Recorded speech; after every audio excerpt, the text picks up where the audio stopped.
to another video! Today we're watching how to eat like a pirate, hardtack, and grog! Yippee! Let's go! Hardtack, ship's biscuits, molar breakers, sea biscuit, galette, or worm castles.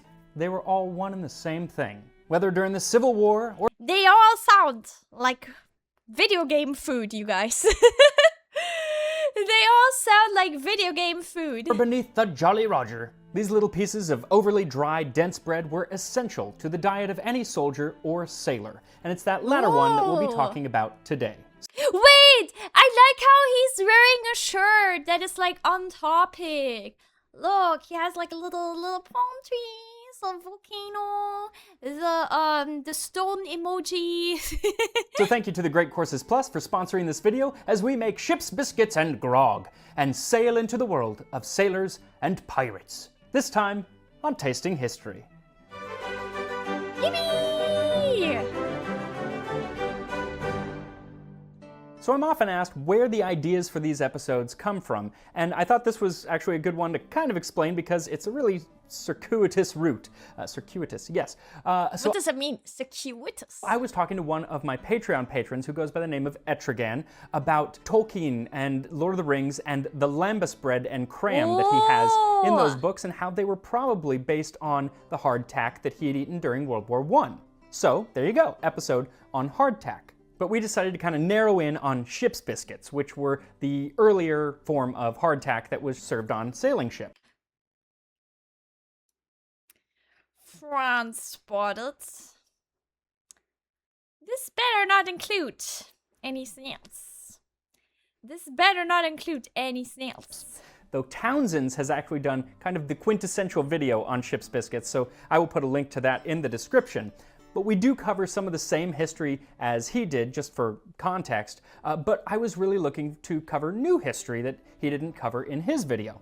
That took us to pirates. So thank you to Etrigan for inspiring and helping me with this episode via your love of Lord of the Rings. Pirates! Now, Tolkien's bread was probably a lot better than actual historical hardtack, which was often crawling with maggots by the time it got eaten, and was so hard that even Benjamin Franklin said, "The ship biscuit is too hard for some sets of teeth." I like that he says, for some sets of teeth. I feel like it would be too hard for mine. I don't know, guys. I feel like my teeth are weak. I feel like my teeth are weak. You know, when I don't know if this is normal. If I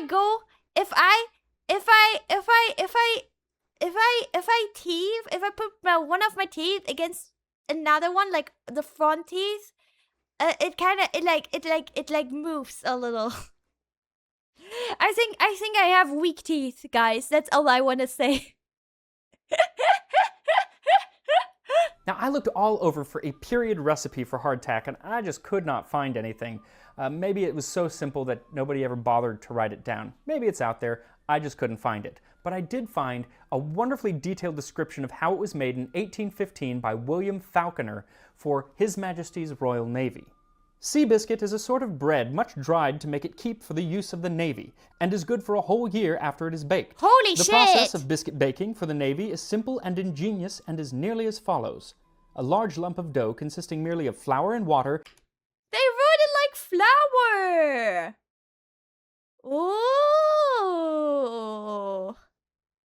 That's interesting. Is mixed up together and placed exactly in the center of a raised platform, where a man sits upon a machine called a horse and literally rides up and down till the dough is sufficiently kneaded.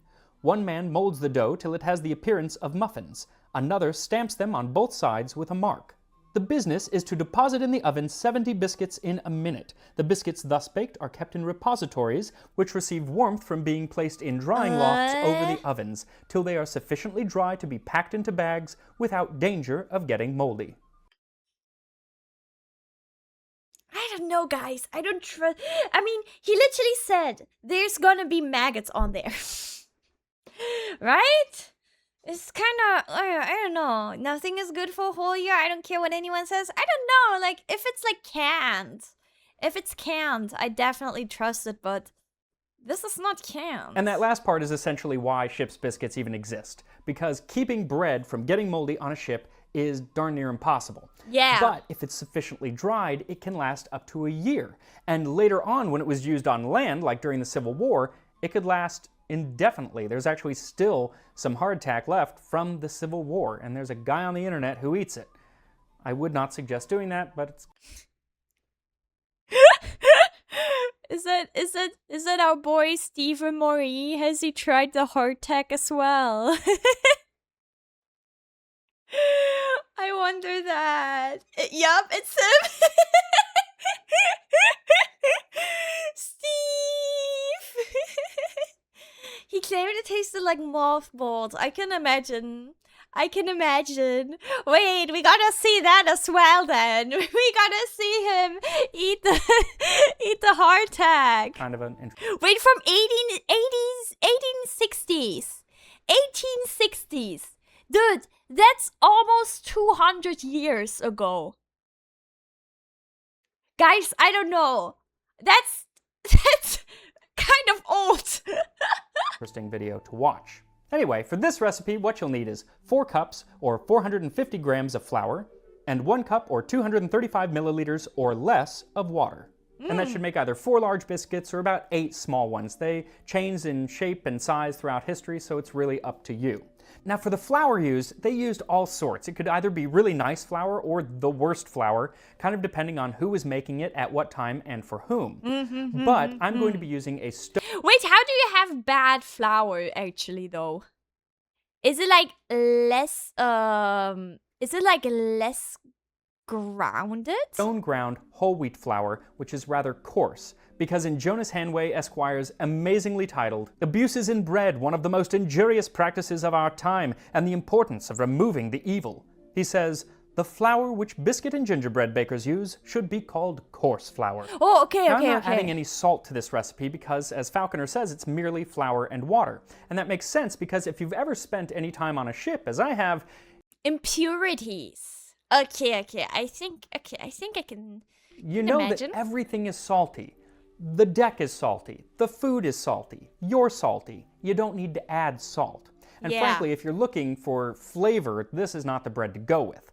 There are a lot better breads out there. And I'm actually taking a course on the Great Courses Plus that is teaching me all about making some of those breads. The Great Courses Plus is a fantastic subscription service with thousands of on-demand videos taught by top lecturers. Ireland, This Northern one on bread Ireland. that I'm taking deep dives into all the processes like kneading and proofing and shaping. Really, really interesting. And it shows you how to make things like baguette and naan and focaccia, which is one of my favorites. Ooh, Chad, I love focaccia. I love naan too. I love all bread, I think I love all bread. Well, not love. There's some bread that I wouldn't say I love, but I still like. Yes, focaccia. And I've made focaccia a few times myself as well. It's very easy, so you gotta do Chat, it. I can't remember if it was meat or bread which sawdust was used to subs, Oh. but yes, that was a thing XDD. I mean, I'm not gonna lie, I can imagine if you aim to make like a hard bread, I feel like sawdust makes sense. Like it's cursed. It's very, very cursed, but I think it makes sense. And if baking isn't your thing, that's okay, because the Great Courses Plus has lectures on everything from history to travel to learning how to play an instrument. They Yeah, guys, I want to learn how to make the how to play the bass guitar. I can only play. Getting out my harmonica again. Every time I got out the harmonica, YouTube really liked it, so.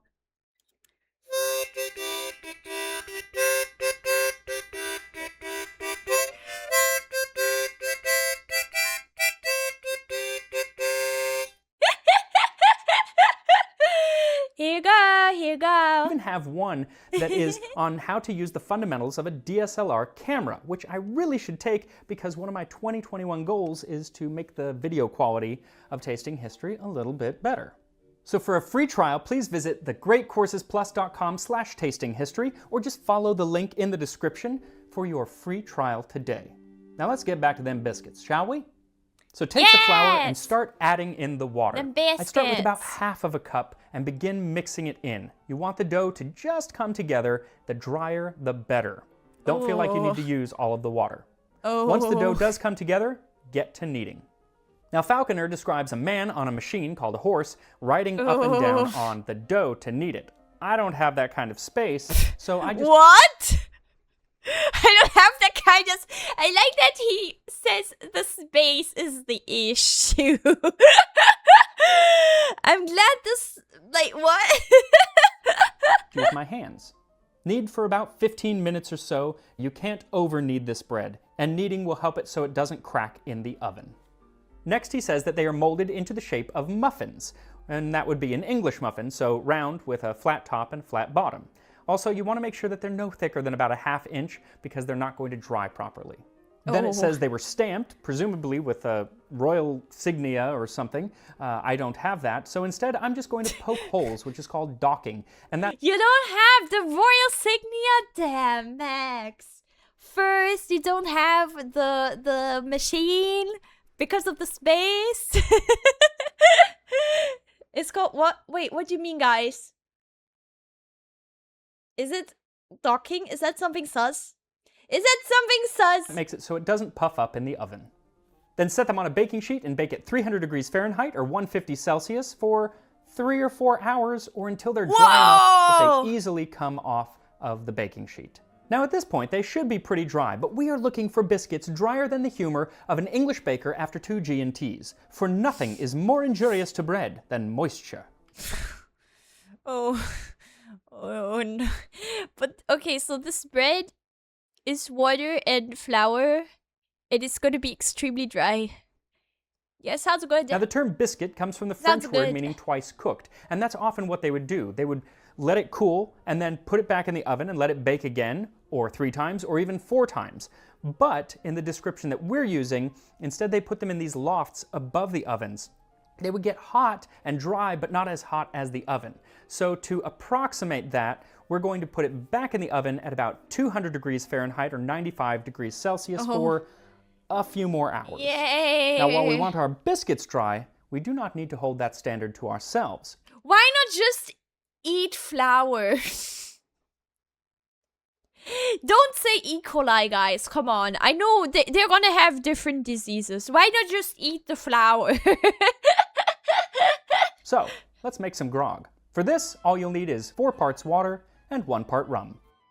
That was the standard set by Vice Admiral Edward Vernon, who they called Old Grog on account of the old grogram coat that Grog, is this true? he used to wear. See, at this time, sailors, especially in the Caribbean, would get a ½ pint of rum each day for their ration.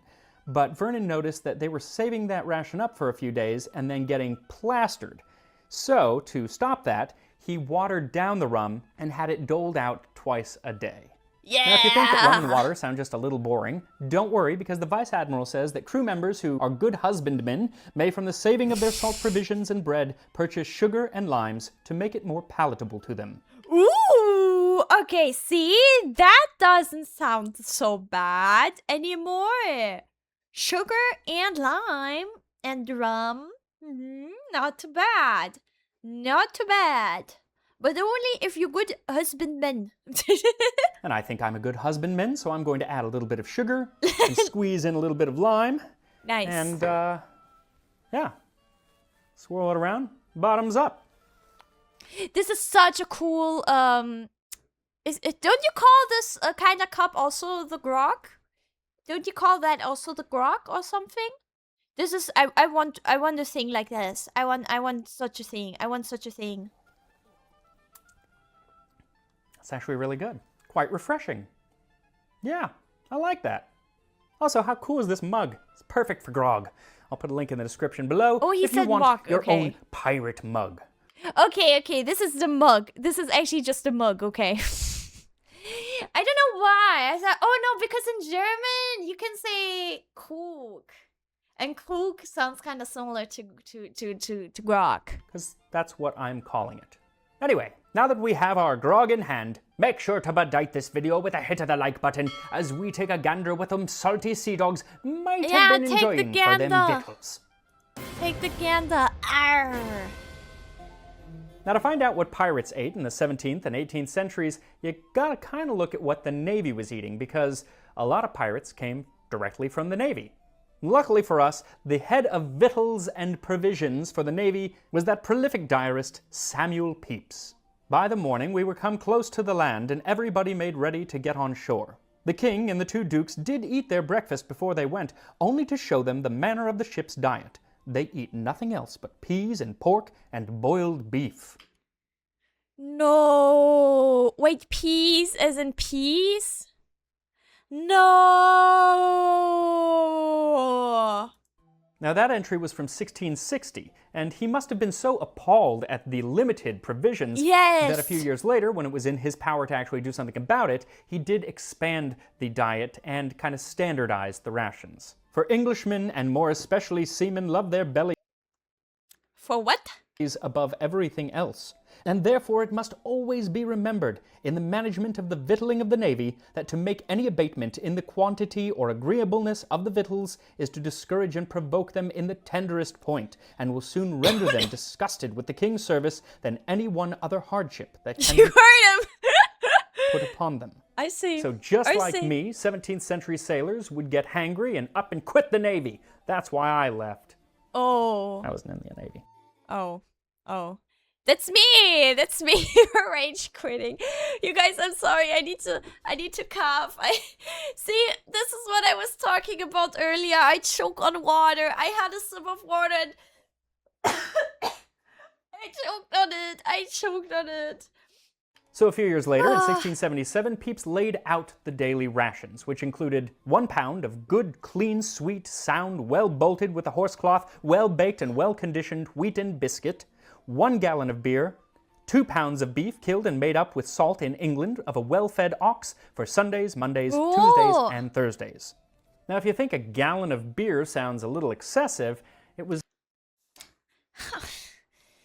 As a German, a gallon, I don't know how much a gallon is.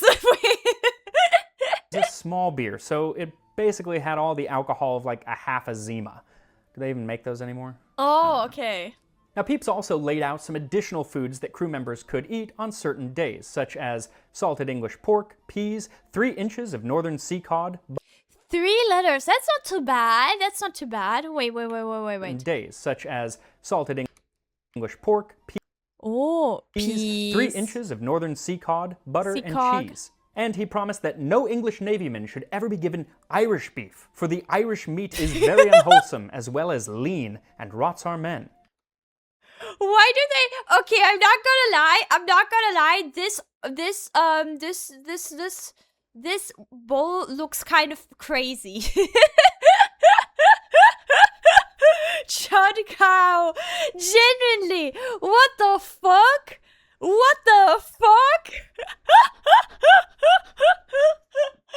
Is that the Irish cow?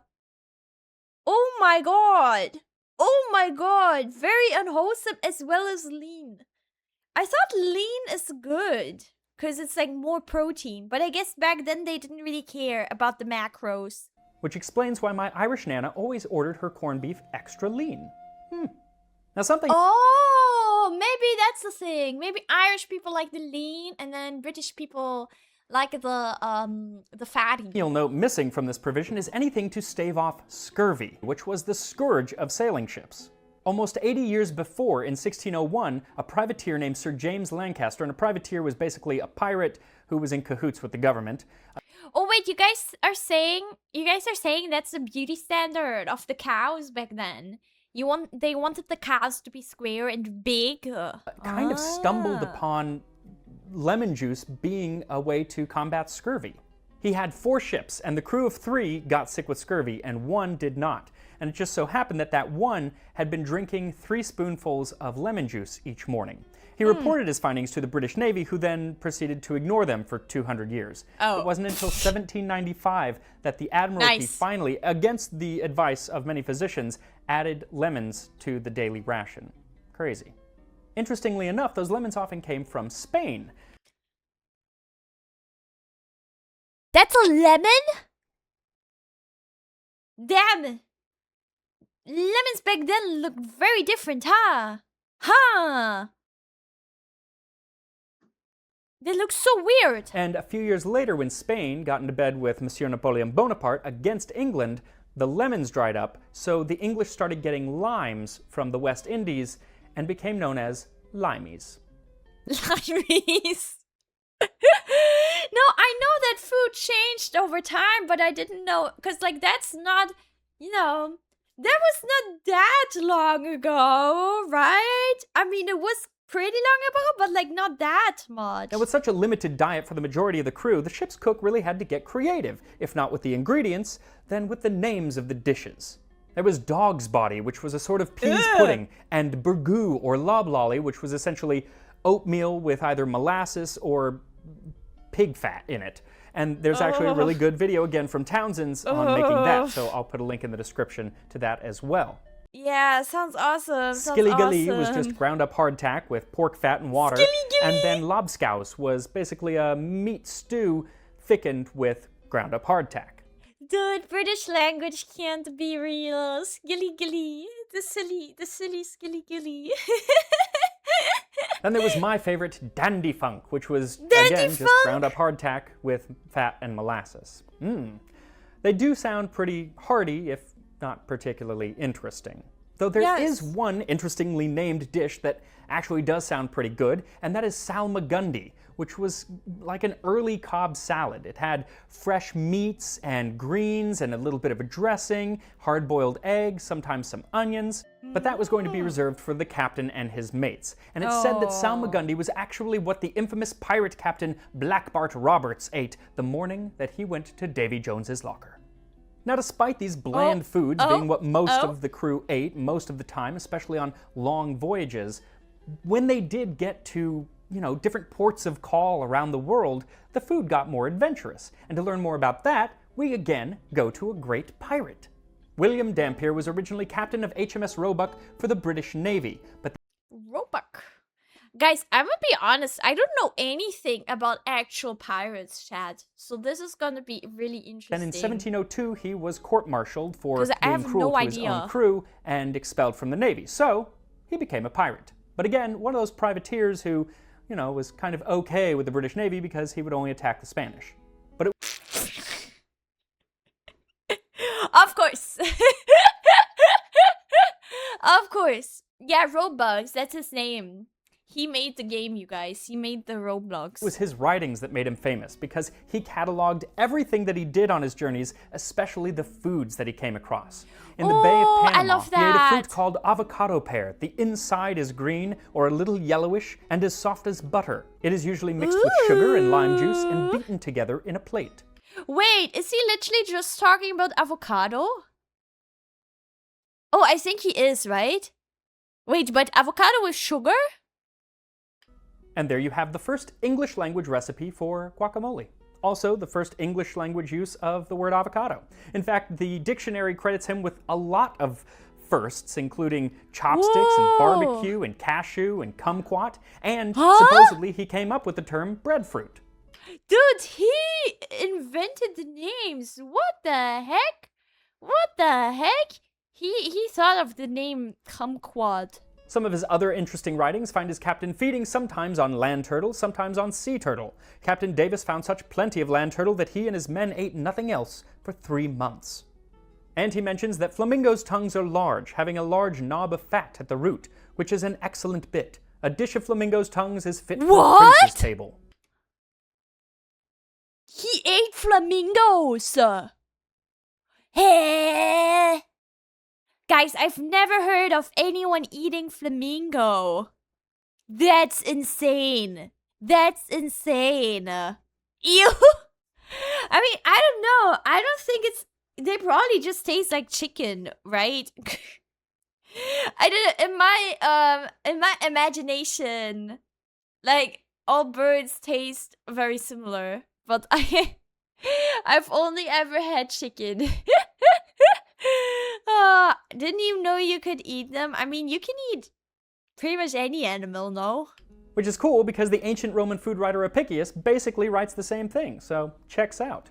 Also, Dampier talks about taking aboard foods that would last long times on voyages, like coconuts, rice, yams, and potatoes, which are good store to eat at sea.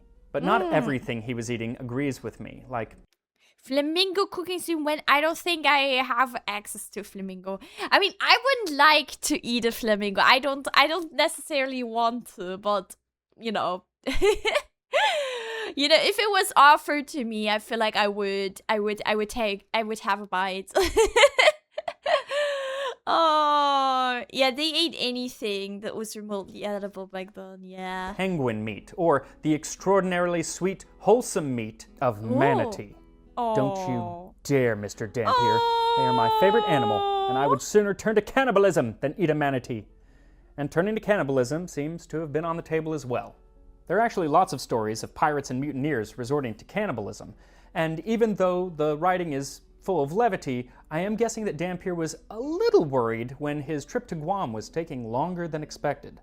It was well for Captain Swan that we got sight of it before our provision was spent, of which we had but enough for 3 days more, for as I was afterwards informed, the men had contrived first to kill Captain Swan and eat him when the victuals was gone, and after him, me.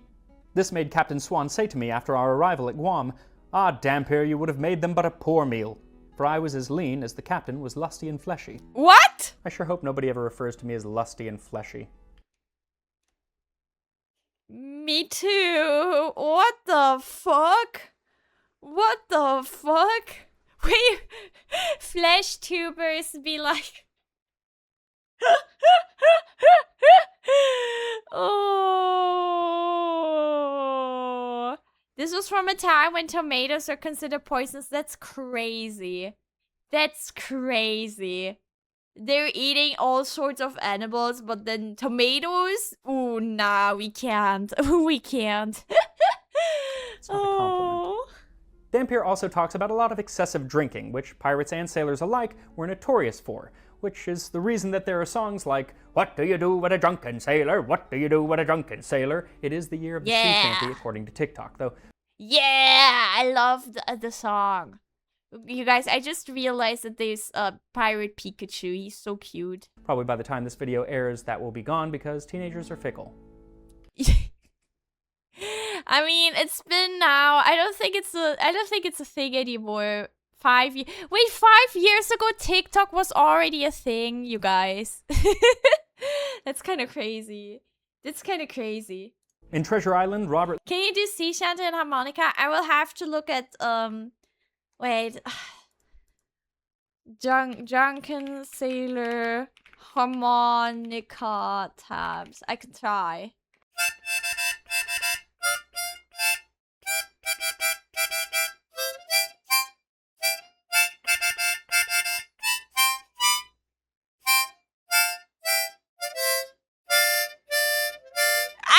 I almost made it. It was almost good, guys. It was almost good. But it's actually a lot easier than I thought. It's actually a lot easier than I thought. Okay, let's keep going. By the time this video airs, that will I'm gonna learn how to properly play it, you guys. be gone because teenagers are fickle. In Treasure Island, Robert Louis Stevenson wrote, "Double grog was going on the least excuse, and the sailor Edward Barlow was dissuaded from going to sea by his family, knowing how many ill husbands and drunken fellows used to go to sea, and that it was a place where many Thank you, everyone. Thank you, everyone. ill vices were in practice." But he went anyway, and quickly learned why that beer and rum ration were so looked forward to in comparison with whatever else was on the menu. Of course! Of course! They just want to get drunk! Piece of hard biscuit cake, or a piece of old salt beef or pork, and maybe both stinking and rotten, having lain in a pickle 1 year or two, and nothing to drink but a little fresh water, many times both stinking and dirty. Ooh. So can you really blame a pirate when in the pirate haven of Port Royal, Jamaica, they used to buy a pipe of wine, place it in the street, and oblige everyone that passed to drink? A pipe of wine being 126 gallons. So I don't feel that bad about needing another cup of grog with my ship's biscuit. So after a That's couple so hours, your much. ship's biscuit or hardtack is probably ready to go, but if you want to dry it out some more, you can just leave it out for a few hours or days or weeks or months because it lasts forever. I mean, does it really last forever if it was as to begin with? But for today, here are our ship's biscuits and grog.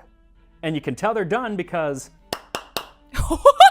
I mean, No way! that's crazy. It did break off a little way. bit, which is good, because I think that's the only way I'm going to be able to eat these. I worry for my teeth. Let's give it a shot. What? Yeah, that is crispy. Crispy and flavorless. There's a little flavor. It's just not very good. They did used to break them up and like put them into stews and stuff, like I said, or just dip them into their grog or water or wine just to soften them. I mean, wow, that is like...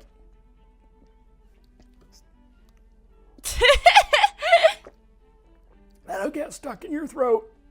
No. He needs to dip them in the grog. I wonder what that's gonna be like. Alcohol flavored cracker.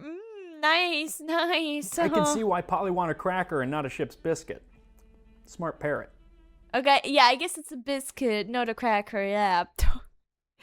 I guess that's why it's called Hardtack, huh? So if you're on Discord, make sure to join the Tasting History Discord where we talk food and history and Pokemon and whatever else we want to talk about. And for your free trial of the Great Courses Plus, make sure to follow the link in the description. And I will see you next time on Tasting History. Yeah! Okay. Oh, guys, I don't know. I have a very vivid imagination of what the hardtack is like. And I don't know, guys. I kind of want to try it, but I'm also scared. I feel like it sounds like it would genuinely chip your tooth if you just eat it like he did. Anyway, guys, if you enjoyed, like and subscribe, come over to watch me live. Make sure to check out Tasting History, subscribe, and give the original video a like and watch it. And check out my second channel. There's a interesting video that is gonna also be released in a few days. That is also related to tasting history. So if you wanna not miss that, please check it out. And yeah, I'll see you guys in the next one. Bye YouTube. Bye bye.